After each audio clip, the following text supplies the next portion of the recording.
আপনি যতই ভালো করে থাকেন চলেন বলেন না কেন, আপনি সমালোচনা থেকে বাঁচতে পারবেন। কিছু সত্য আছে মানতে না চাইলেও মেনে নিতে হয়, বাস্তব।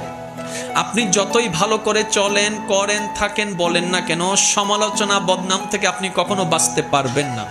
আপনি এর কাছে ভালো হলে দুইজনের কাছে আপনি খারাপ নিশ্চিত হবেন। সবার সাথে কখনো ভালো থাকা যায় না, পৃথিবীর সবাইকে খুশি করা যায় না, কিন্তু আমরা বোকার মতো সেই মানুষকে বারবার খুশি করার জন্য চেষ্টা করতেই থাকি, অক্লান্ত পরিশ্রম করতে থাকি।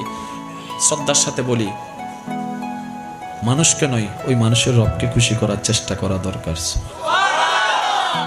কারণ এই মানুষ কখনো আপনাকে আমাকে থ্যাংক ইউ না দিলেও ওই রবের রহমত আমাদেরকে ভরপুর করে দিবে। সুবহানাল্লাহ। তাহলে সমালোচনা, বদনাম আপনি যদি মনে স্থান দেন, আপনার মন বারবার আঘাতপ্রাপ্ত হবে, কষ্ট পাবে। তাহলে যেই জিনিস আমাকে বারবার আঘাত দিবে সেটা আমার রাখার দরকার নাই। সেজন্য সবাইকে শুধু ক্ষমা করতেই থাকবেন। মনে রাখবেন, যে ক্ষমা যত বেশি করতে থাকে তে তত বেশি সুখে শান্তিতে থাকতে পারে।